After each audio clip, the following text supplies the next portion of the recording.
Starting at a spot known as Fireside, near the Trans-Canada Highway just outside of Banff, the Cory Pass Loop is a 13-kilometre long hike with nearly a 1,000-metre ascent. The 6-hour hike is one of the most strenuous in Banff area, but the views of the limestone monolith of Mount Lewis are well worth the effort.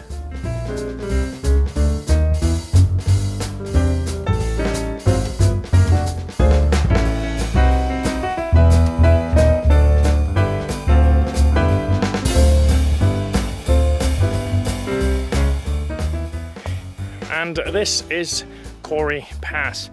We took 3 hours to get here because we were yakking and stopping a lot and just enjoying the surroundings. But even though the day is not the sunniest ever, it's actually kind of sprinkling the camera with rain, as you can see. It is beautiful and it's so close to home. High five. After a beautiful descent through Gargoyle Valley, where mountains have eroded into a number of vivid rock formations, the trail goes over the Edith Pass and then back down to the same trailhead you start from.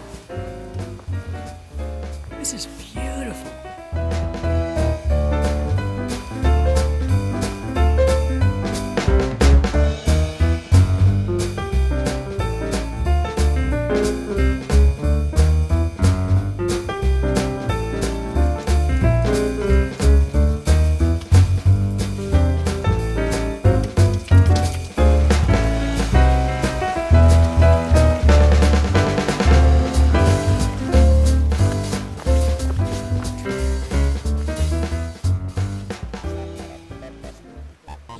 Another day at work. While you need your coffee to wake up in the morning, all I need is the smell of jet fuel and my day gets rolling.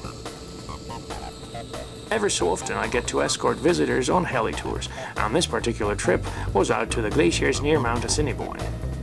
It definitely is not one of those work assignments that I complain about.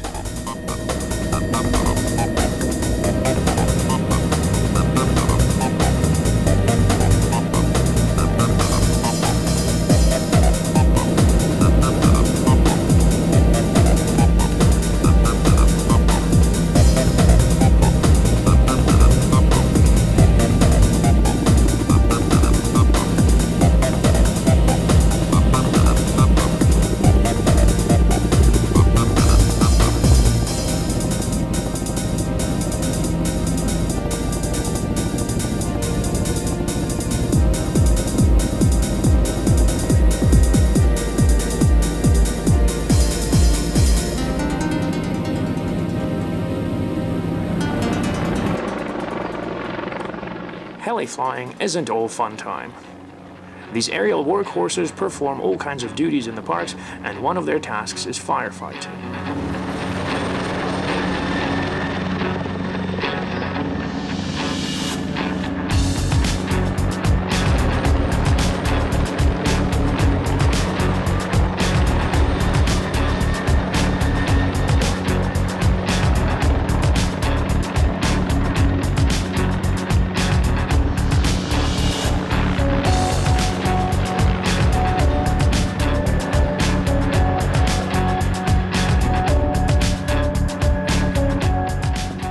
Forest and brush fires are a common sight in the summer when the sky can turn grey with smoke for days at a time.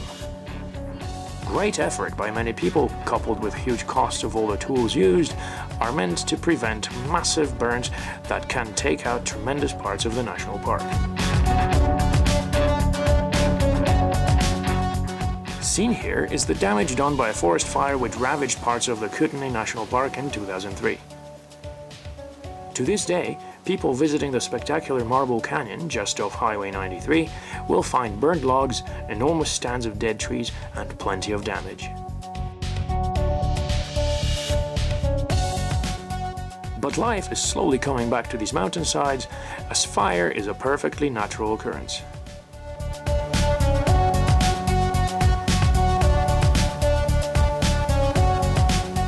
Forced firefighting techniques have improved so much in the last few decades that this valley has not seen a major fire in a very long time.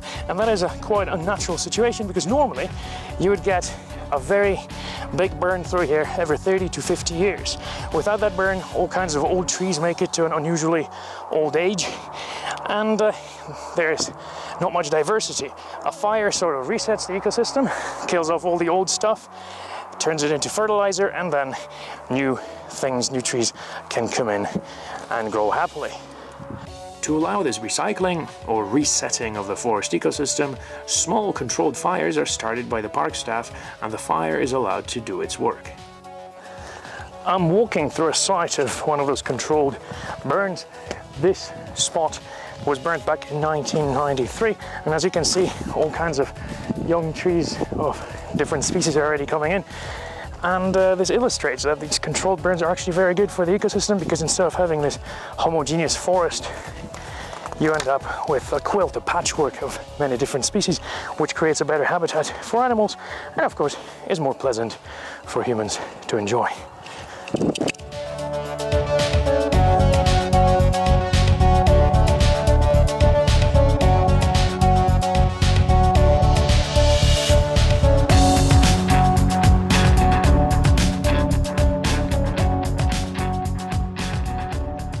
Cascade Mountain, a 3,000-meter peak immediately to the north of Banff, is a wonderful hike and a must-do for any serious scrambler visiting the area.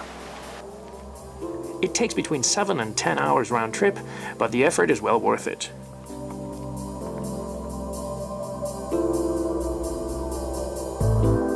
After an hour and a half, I got into the Cascade Amphitheater, which is a beautiful refuge, completely sheltered from wind, and it's not unusual to spot bighorn sheep or elk in here, although right now it's dead quiet.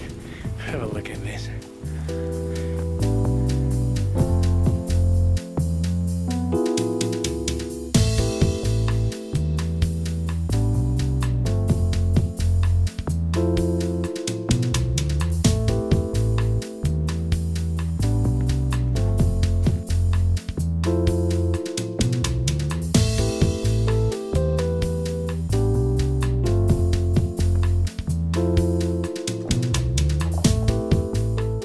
Once you get above the tree line, you may spot a resident critter or two. And that is a marmot. Marmots are large ground squirrels which live in burrows, or, in the case of this little guy, rock piles. Known for their loud whistles, they are highly social animals which hibernate through winter and spend the rest of the year filling up on grasses, berries, flowers, roots, as well as mosses, while this one is having a good lick of some lichens.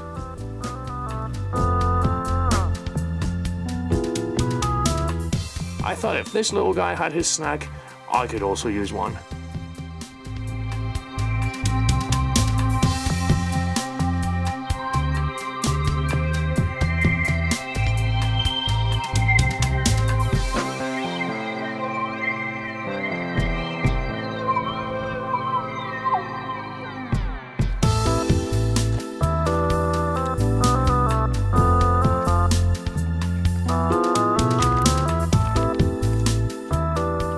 Continuing with the hike, I had to go around the falls summit and onto the Banff side of the mountain. Taking a sharp left turn, from this point it was a steady ascent past some snowfields and cornices tenaciously clinging to the mountainside, completely oblivious to the fact that it was mid-August.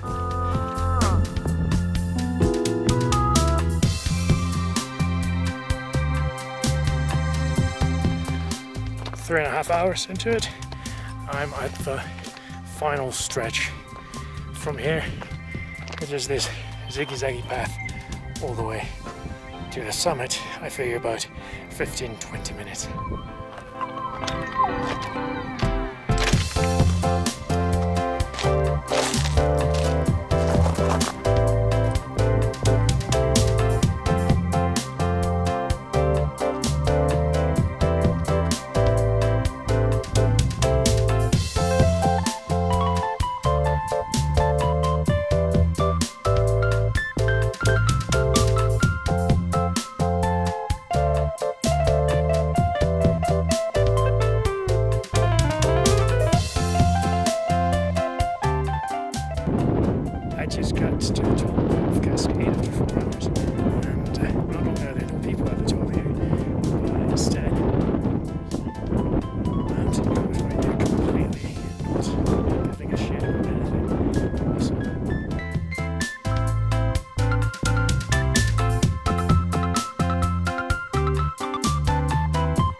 significantly colder up here, but not at all what I expected, because it's being Saturday. It should be covered in stacks of people, both tourists and locals, and instead it's just me, myself, and a mountain goat.